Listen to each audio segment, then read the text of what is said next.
할렐루야. 예수 그리스도 이름으로 하나님 말씀 증거하겠습니다. 우리 함께 하나님 말씀 창세기 16장 6절부터 16절까지 말씀을 다 같이 찾겠습니다.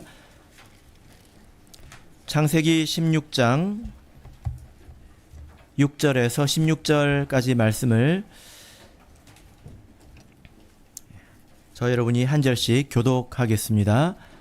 창세기 16장 6절. 아브라함이 사레에게 이르되 그대의 여종은 그대의 수중에 있으니 그대의 눈에 좋은 대로 그에게 행하라 하며 사레가 하갈을 학대하였더니 하갈이 사레 앞에서 도망하였더라.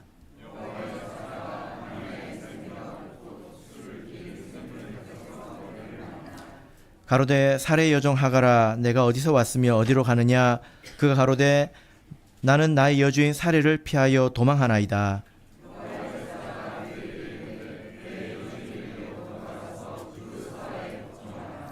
여호와의 사자가 또 그에게 이르되 내가 내 자손으로 크게 번성하여 그 수가 많아 셀 수 없게 하리라.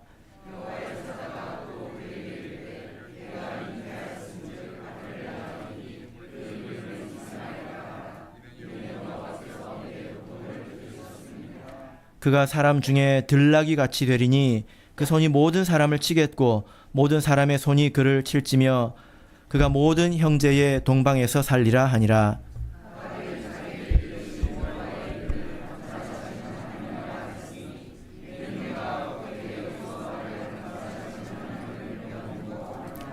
이러므로 그 샘을 부엘라 헤로이라 불렀으며 그것이 가데스와 베렛 사이에 있더라.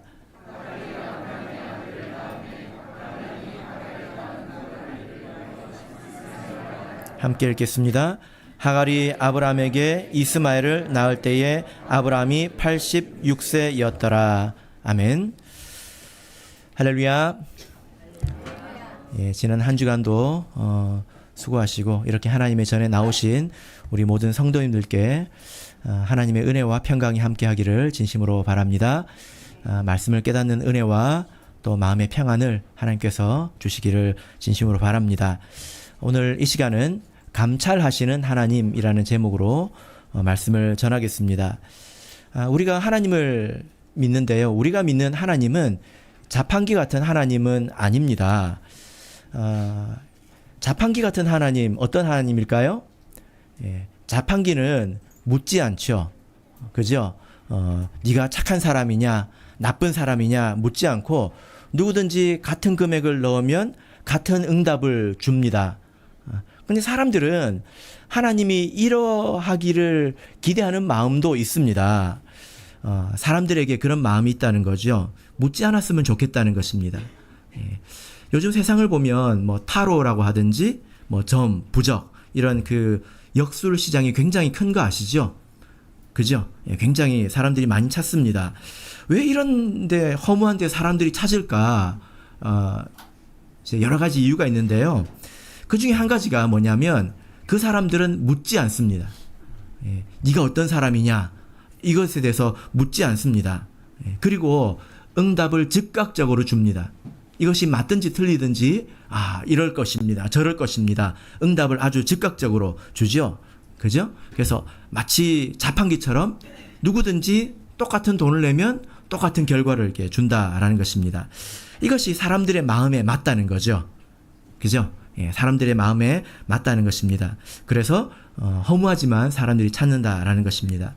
여러분, 그러나 우리가 믿는 하나님은 그런 하나님은 아닙니다.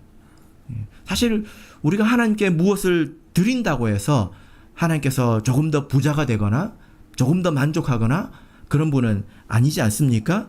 하나님은 우리가 달라고 하기도 전에 주시기도 하시고 그리고 우리가 달라고 해도 주지 않으실 수도 있는 분입니다.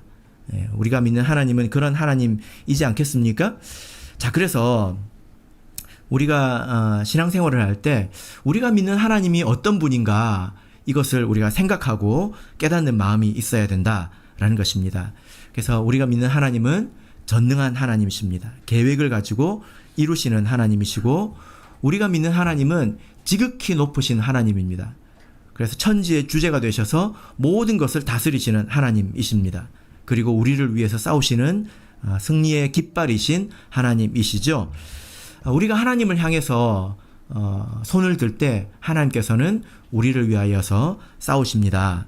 여러분, 그래서요, 신앙생활을 해 나가면서 그냥 몸만 왔다 갔다 하는 것이 아니라 하나님에 대해서 내가 배우고 그 하나님을 경험하고 그 경험한 하나님을 마음에 새기면서 내가 진짜로 믿고 사는 것이 제 신앙생활이다라는 것입니다. 자, 오늘 본문을 보면 우리가 믿는 하나님에 대한 고백이 나옵니다. 우리가 믿는 하나님을 어떻게 고백하고 있습니까?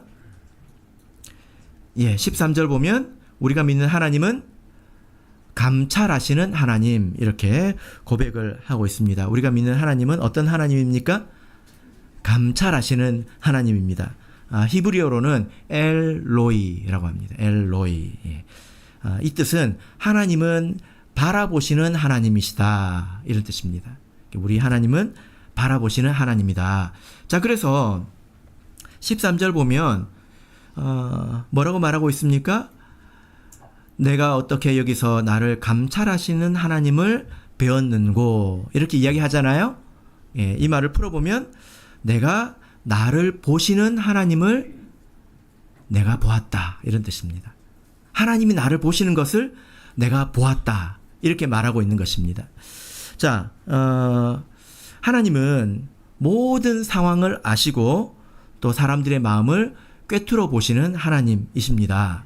그 하나님을 봤다는 거예요. 이게 무슨 말일까요? 여기서 봤다라고 하는 것은 생각 속에서 일어나는 일이 아니라 경험적인 일입니다. 아주 분명하게 내가 그것을 경험했다라는 거죠. 우리 모든 성도님들께서 이걸 믿으실 것입니다. 하나님은 나를 본다. 하나님이 지금 나를 보고 계신다.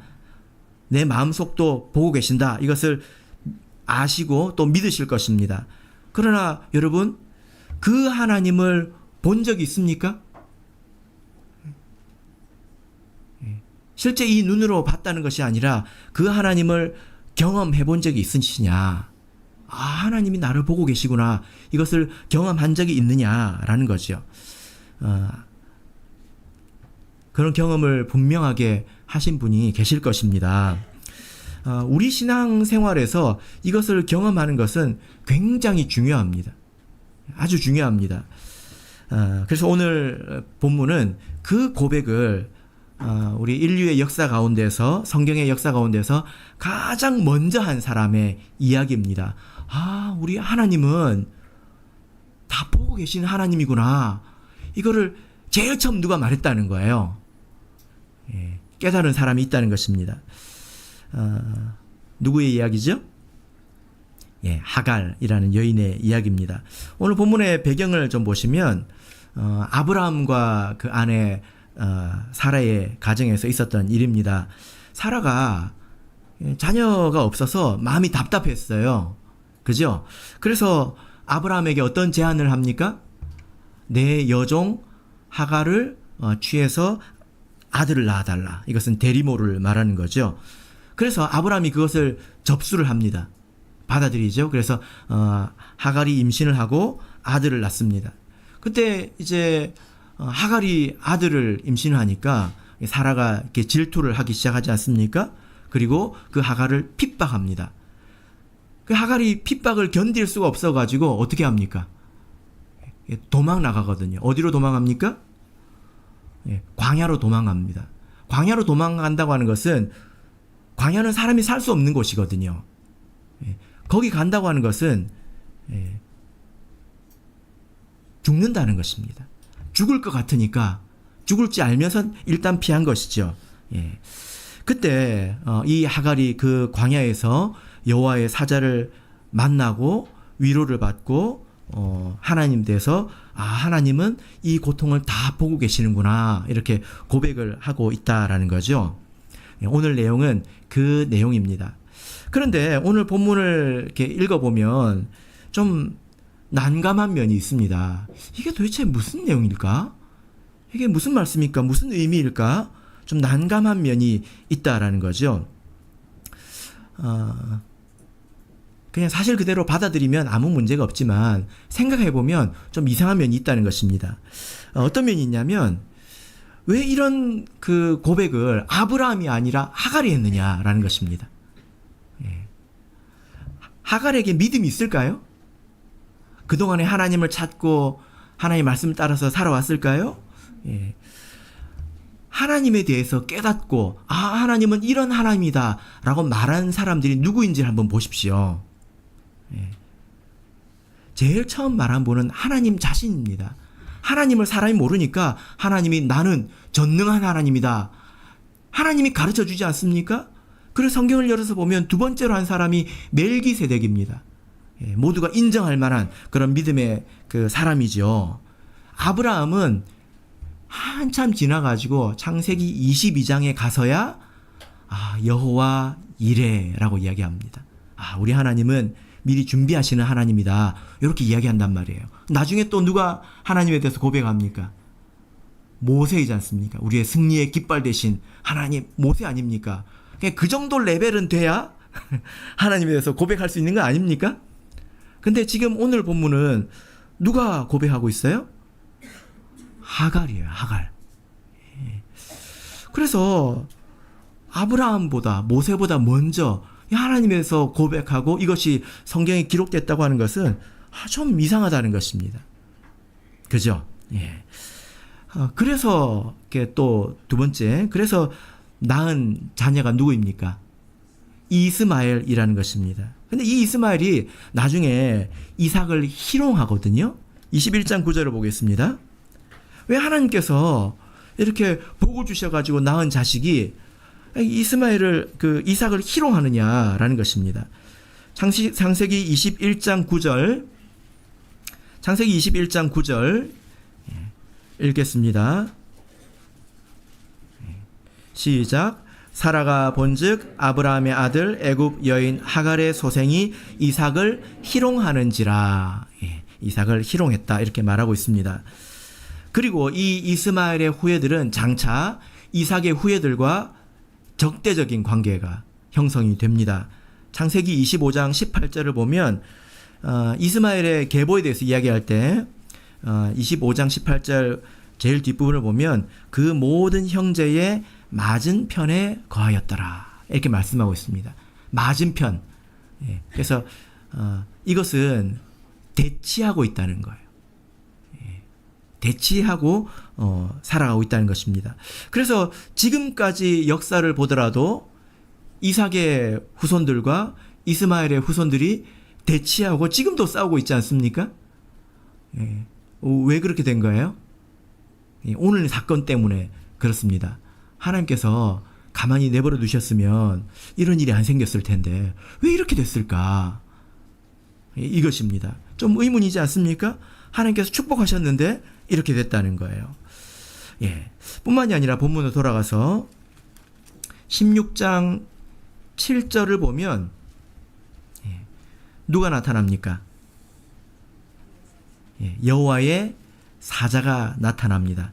여호와의 사자가 하갈 앞에 나타나는데 우리가 구약의 성경을 보면 여호와의 사자가 한 50번 정도 나오고요. 하나님의 사자가 한 11번 정도 나옵니다. 그래서 이 여호와의 사자, 하나님의 사자가 하는 일은 백성을 돕고 세우고 온전케 하고 대신 싸우고 변호하고 이런 일들, 돕는 일들을 주로 합니다. 사사기에도 나오고 이사야서에도 이렇게 나오죠. 그래서 여호와의 사자, 여호와의 천사를 말하는데요. 도대체 이 여호와의 사자가 누군가 그게 나온 본문들을 앞뒤로 쭉 다 살펴보면 사실 여호와의 사자는 하나님 자신입니다. 하나님 자신입니다. 아주 분명하게 알 수 있어요. 그래서 오늘 본문을 보면 하갈이 내가 하나님을 배웠다 이렇게 말하고 있지 않습니까?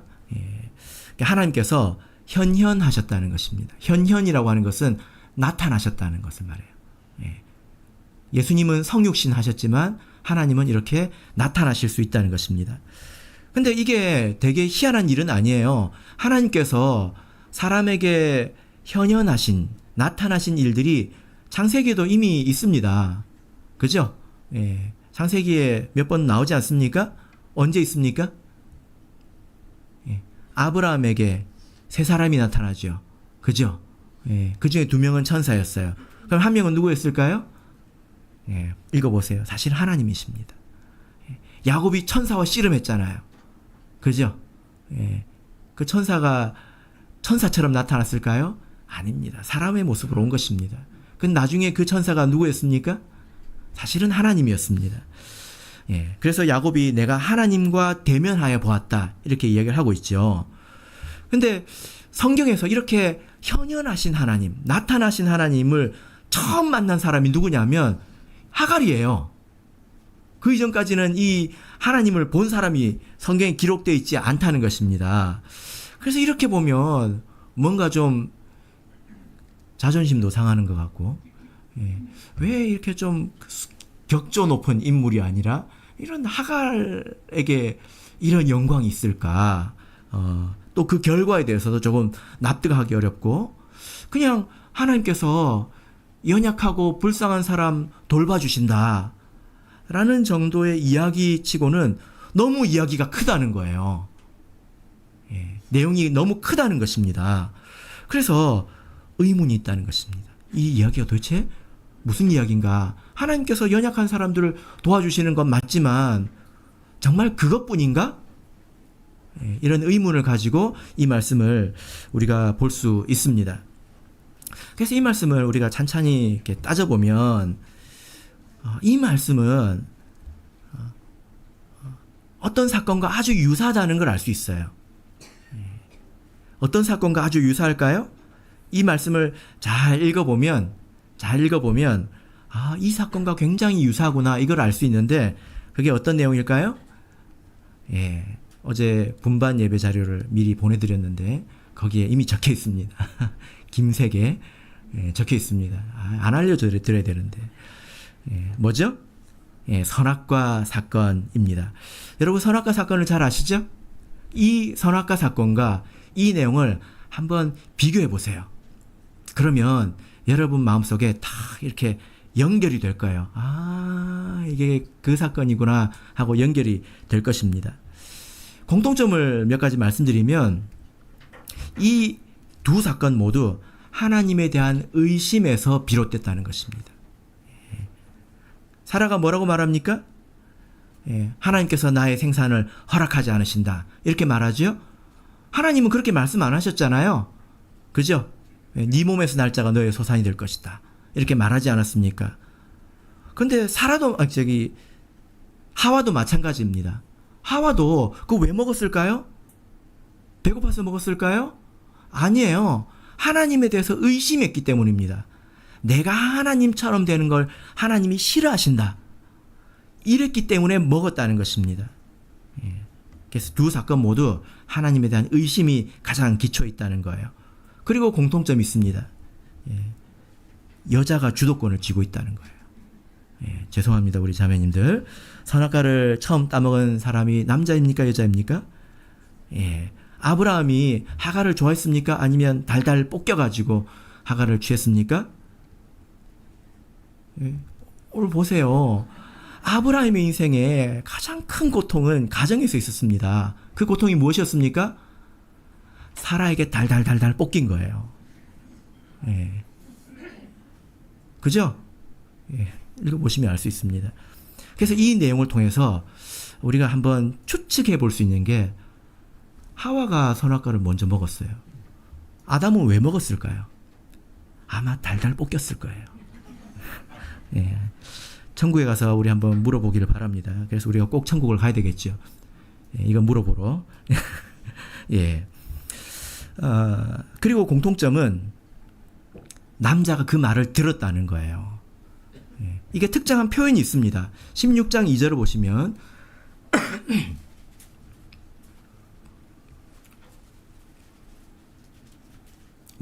16장 2절 제일 마지막 부분을 보면 아브라함이 사레의 말을 들으니라 이 표현이 있죠.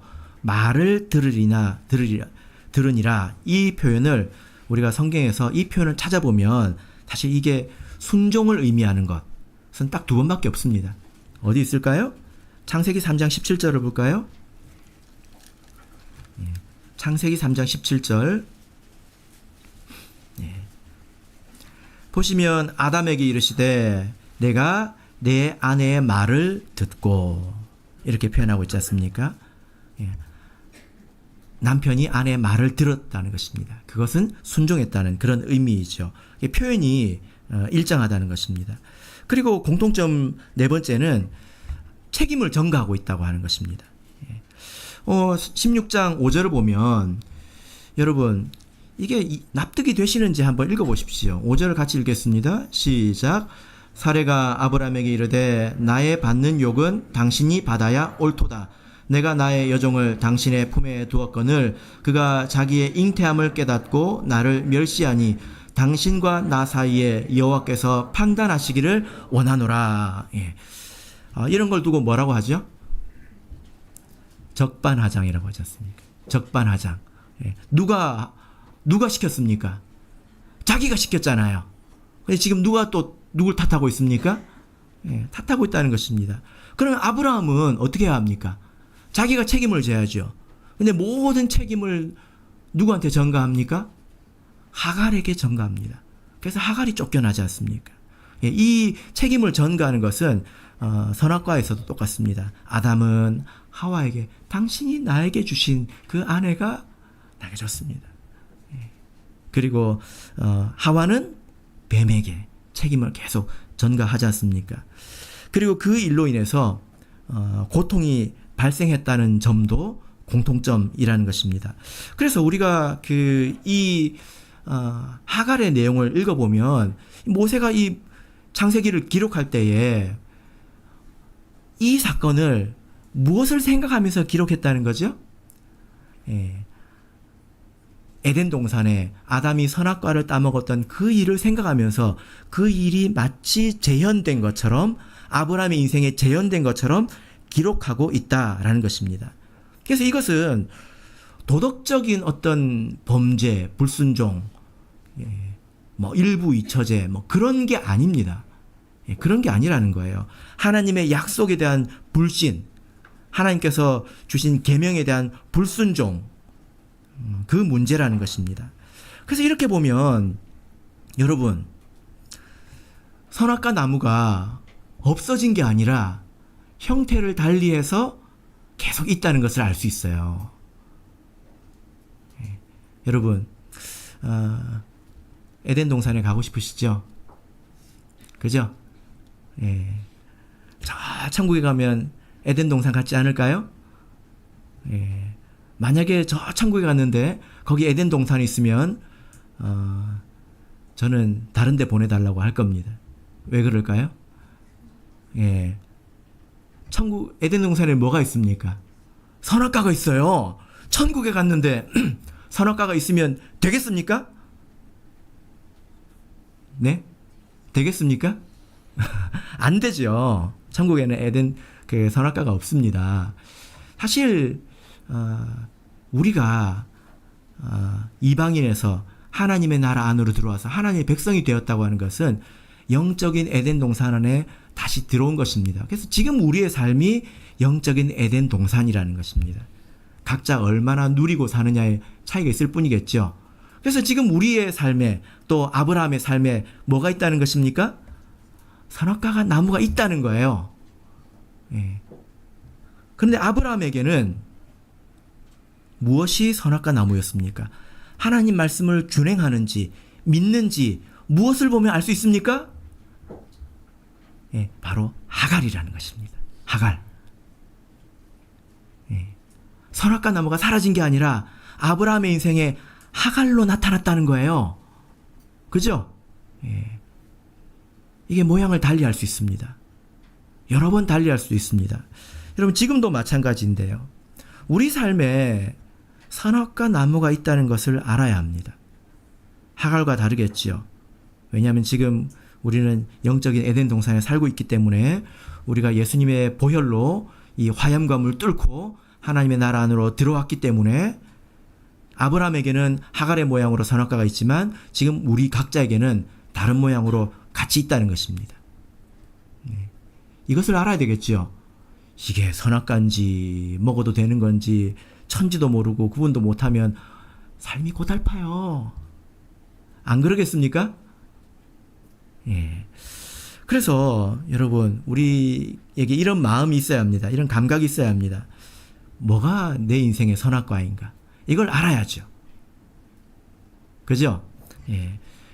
그래서 예배 시간에 말씀 듣고 약속을 듣지만, 하나님의 계명을 듣지만 너무 가볍게 여겨가지고 아멘 해놓고 나가서 그것을 어기고, 예. 그러면 우리 삶이 어떻게 되겠습니까? 예. 고난이 계속 오겠죠. 그죠? 예. 그렇다는 것입니다. 자, 오늘은 이 하갈에 대해서 조금 더 생각을 해보도록 하겠습니다. 그래서 우리가 이걸 이해한다면 왜 하나님께서 하갈 앞에 나타나셨는가? 왜 하갈이 그런 고백을 했는가? 우리가 이해할 수가 있습니다. 자, 6절을 보겠습니다. 창세기 16장 6절. 창세기 16장 6절 읽겠습니다. 시작.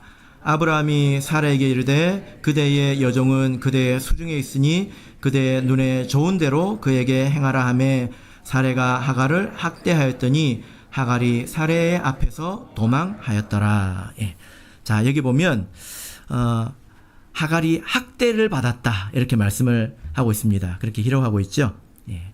그래서 우리가 선악과 사건의 도식을 통해서 보면 이 하갈은 아브라함의 선악과이고 이 학대는 그 범죄로 인해서 생겨난 고통을 말합니다.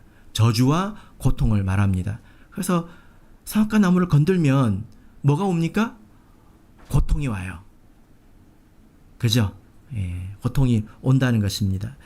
그래서 이 하갈이라고 하는 것은 어떤 작은 한 여자, 어떤 개인을 말하는 것이 아니라 불신과 불순종으로 인해서 찾아온 고통, 사실 그것은 아브라함의 고통인 것입니다. 이 학대가 히브리어로 아나라고 합니다. 아나. 많이 나오는 단어는 아닙니다. 창세기에 딱 3번 나옵니다. 3번 나와요. 자, 창세기 15장 13절을 보겠습니다.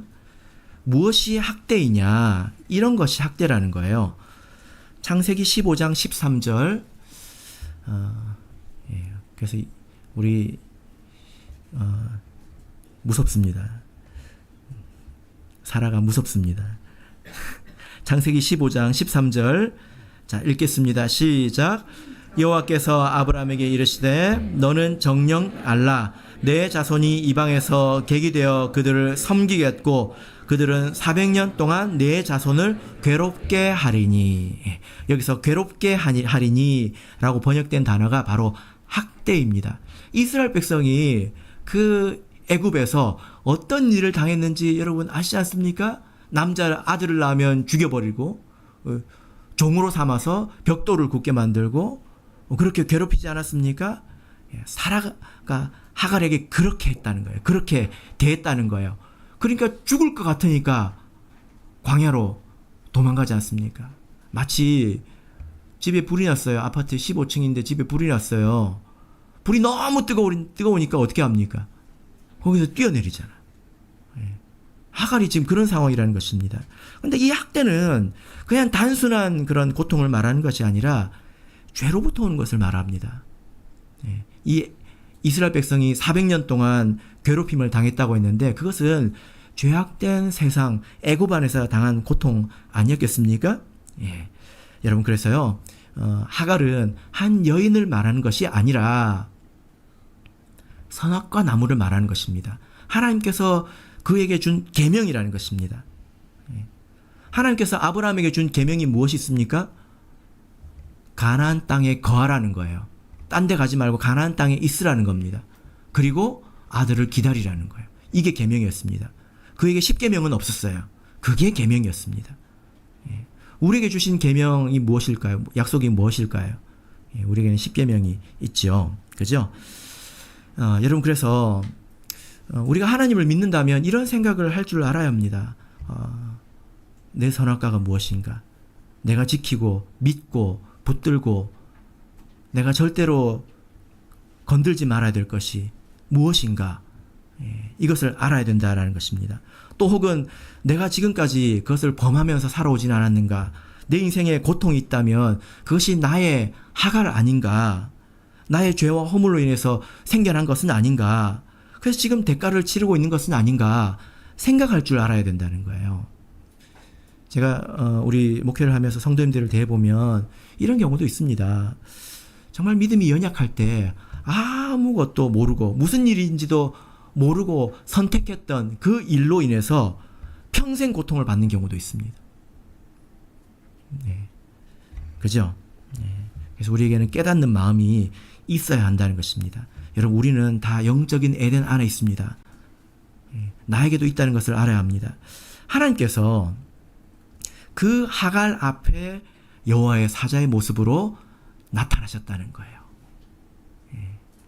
사실 우리는 다 죄가 있죠. 하나님의 약속을 못 믿기도 하고 또 그것을 범하기도 하고 그래서 우리 인생에 일정한 고통이 있고 다 있지 않습니까?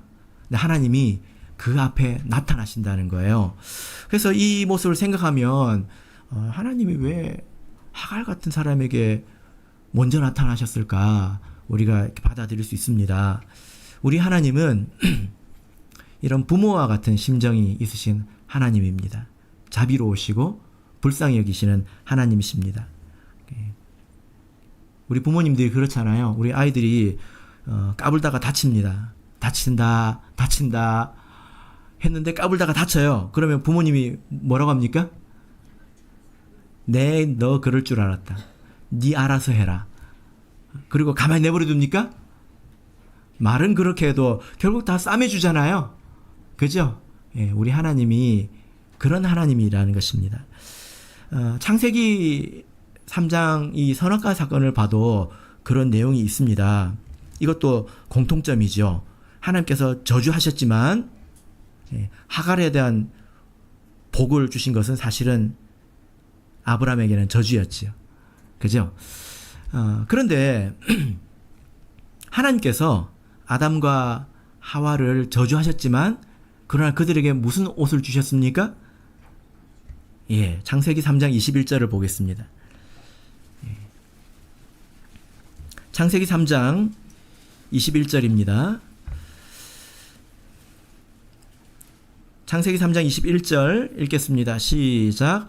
여호와 하나님이 아담과 그 아내를 위하여 가죽 옷을 지어 입히시니라. 예. 아담과 하와가 범죄한 후에 마땅히 치러야 될 대가를 말씀하셨습니다. 그리고 가죽 옷을 주셨습니다. 물론 이것은 장차 또 예수님을 예표하는 그런 그 대속의 예표이기도 하지만 그러나 1차적으로는 이런 의미가 있습니다. 아담과 하와가 이제 에덴 동산을 나가야 되잖아요. 그죠? 예, 거기는 거칠다는 거예요. 예, 나뭇잎 가지고는 그리고 이 맨살로는 살 수가 없다는 겁니다. 무엇을 입어야 됩니까? 예, 가죽옷을 입어야 견딜 수 있다는 거예요. 예, 청바지가 그래서 나왔다면서요. 아주 질긴 그런 옷이지 않습니까? 하나님께서 불쌍한 마음이 있었다는 것입니다. 너희가 이렇게 내 말을 불순종해서 이런 저주를 받아야 되지만 그 세상에 나가서 살아야 될 아담과 하와를 볼 때 하나님 마음이 아팠다는 거예요. 그래서 뭘 주십니까? 가죽옷을 지어서 주신다는 것입니다. 예, 참 하나님도 마음이 많이 이렇게 상하셨을 것 같습니다. 우리가 자식을 키우는 또 입장에서 생각해 보면 우리 자식들이 말을 안 듣고 계속 불순종해가지고 나가서 고생할 것을 생각하면 마음이 아프잖아요. 그죠? 예. 그러나 하나님의 이런 은혜가 있다는 것입니다. 하나님이 자비로우시죠. 그죠? 예. 자비로우십니다. 그런데 조건이 하나가 있습니다. 하나님께서 하갈에게 나타나셔가지고 그냥 축복해 주신 게 아니에요. 예. 자, 창세기 16장 8절을 보겠습니다. 이런 은혜를 받기 위해서는 조건이 하나가 있습니다. 자, 8절 읽겠습니다. 8절 읽겠습니다. 시작. 가로되 사레의 여종 하갈아, 내가 어디서 왔으며 어디로 가느냐? 그가 가로되 나는 나의 여주인 사례를 피하여 도망하나이다. 예. 하나님께서 은혜를 베풀기 전에, 하갈을 축복하기 전에 질문을 하셨어요. 뭐라고 질문하셨습니까? 네가 어디서 왔느냐? 또 네가 어디로 가느냐? 이걸 물었습니다. 하나님이 몰라서 물어본 걸까요? 아시면서 물어본 걸까요? 예. 사라의 여종 하갈아 부르잖아요. 알아요, 몰라요? 알고 있습니다. 근데 이 질문에 대해서 하갈이 굉장히 솔직하게 대답합니다. 솔직하게 대답합니다. 뭐라고 대답합니까? 예. 나의 여주인 사례를 피하여 도망하나이다. 이렇게 대답을 하죠. 그죠? 예. 근데 이 대답은 절대로 하면 안 되는 대답이에요. 자기한테 굉장히 불리하다는 거예요. 이렇게 말하는 것은 굉장히 불리한 것입니다. 왜 그렇습니까? 예. 노예가 주인에게서 도망쳤다고 하는 것은 반드시 숨겨야 되는 내용입니다. 예. 집에 있는 키우는 소 한 마리가 집을 나갔어요. 주인 알면 돌려줄 것 아닙니까? 예. 반드시 이것은 숨겨야 되는 내용이다라는 것입니다. 여러분, 지금 이 내용이 무슨 말을 하냐면, 우리가 고통 가운데서 하나님의 은혜를 얻기를 원한다면 정직해야 된다는 거예요.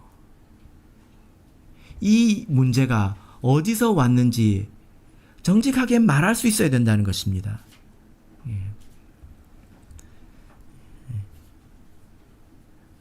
이 고통이 어디서 왔는지 말할 수 있어야 된다는 거예요.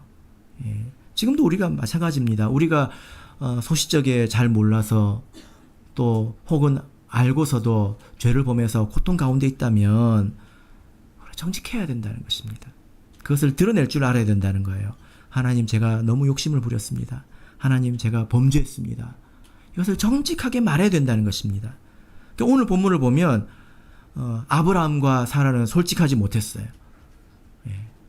그리고 책임을 떠넘겼습니다. 솔직한 사람은 누구밖에 없습니까? 하갈밖에 없지요. 그죠? 그래서 우리가 하나님 앞에서 은혜를 얻기를 원한다면 적어도 솔직한 마음이 있어야 된다는 것입니다. 그런 문제를 겪고 그런 문제가 어디서 왔는가 생각해보고 자기 책임을 인정하고 말할 수 있어야 된다는 거예요. 근데 지금 이 사라 모습을 보면 완전히 적반하장이잖아요. 아브라함은 어떻습니까? 이렇게 비겁할 수가 있습니까? 하갈 혼자 정직하다는 것입니다. 우리가 하나님 말씀을 듣고 그것을 인정하고 받아들이고 착하고 좋은 마음으로 그걸 받아들이고 정직해야 하나님의 은혜가 있다는 것을 우리가 알 수 있습니다. 자, 그래서 이제 이 정직한 하갈에 대해서 여호와의 사자가 와서 문제를 이제 해결해 줍니다. 아주 속 시원하게 해결해 주겠죠. 어떻게 해결해 줄까요? 자, 9절 10절을 보겠습니다.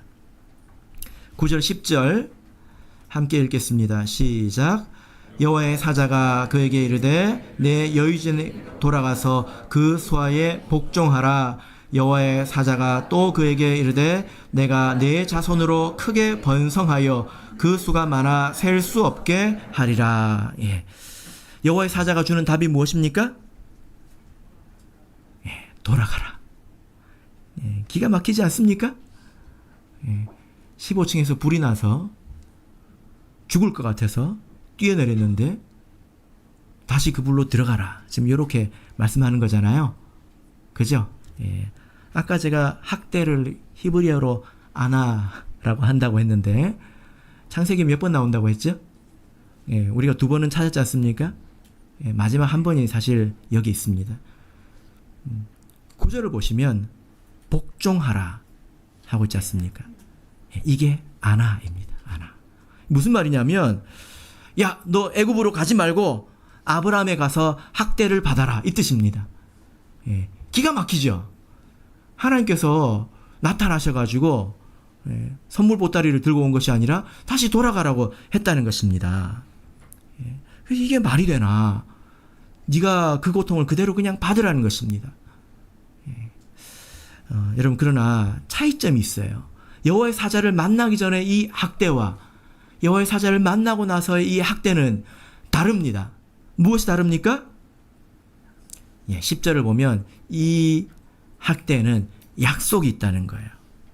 그 학대받고 죽지 않습니다. 그리고 그것을 잘 감당하면 창대하게 되는 약속이 있다라는 것입니다.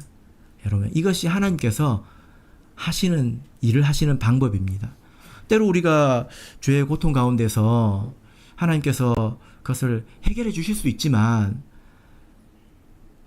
그러나 그것을 그 안에 우리를 가만히 두실 수도 있어요. 그러나 그 고통은 이전에 봤던 고통과는 다르지요. 우리가 하나님 앞에 자백하고 그리고 나서 받는 고통은 다르다는 것입니다. 우리가 비록 무지하고 연약해서 죄를 지어서 인생의 쓰디쓴 대가를 치른다 하더라도 이제 그 고통 가운데는 하나님의 약속이 있다는 것입니다. 여러분, 그래서요, 믿음을 떠나서는 안 됩니다. 그 안에서 해결될 때까지 우리가 감내한다면 그 일로 인해서 우리가 더욱더 창성해지는 것입니다. 그 일로 인해서 하나님께서 더 큰 은혜를 우리에게 베풀어 주실 것이다 라는 것을 우리가 이 하갈의 삶을 통해서 알 수 있습니다. 여러분, 그래서 지금 어떤 고통 가운데 계시다면 하갈의 길을 걸어가 보시기를 바랍니다. 하나님 앞에서 정직하고 내 연약하고 부족한 점을 그대로 드러내고 받아들이고 인정하고 하나님께서 그 이후에 주시는 삶에 대해서 내가 그대로 받아들인다면 그 일을 통해서 얼마나 좋은 일들이 일어날까요? 하나님은 그런 일을 하실 수 있는 분이지 않습니까? 하나님은 없는 곳에서 있게 하시는 하나님이십니다. 하나님은 세상에서 가장 악한 일로 가장 좋은 일을 이루실 수 있는 분이십니다. 세상에서 가장 악한 일이 무엇입니까? 사람들이 예수님을 십자가에 못 박은 일이잖아요. 배신하고 가장 깨끗한 분을 버린 그 일이지 않습니까? 그러나 그 일을 통해서 하나님께서 사람을 구원하셨잖아요. 그런 것처럼 우리가 하나님을 믿고 하나님께서 주시는 것을 받아들이면 그 일을 통해서 하나님은 큰 일을 행하실 것입니다. 이것이 우리를 감찰하시는 하나님께서 일을 하시는 방법이다라는 것입니다. 말씀의 결론 맺겠습니다. 여러분, 우리가 믿는 하나님은 우리를 바라보시는 하나님입니다. 우리 삶 가운데서 그런 일을 꼭 경험하시고 그 하나님을 믿고 그 하나님께서 주시는 삶을 살아내시기를 예수 그리스도 이름으로 축복합니다.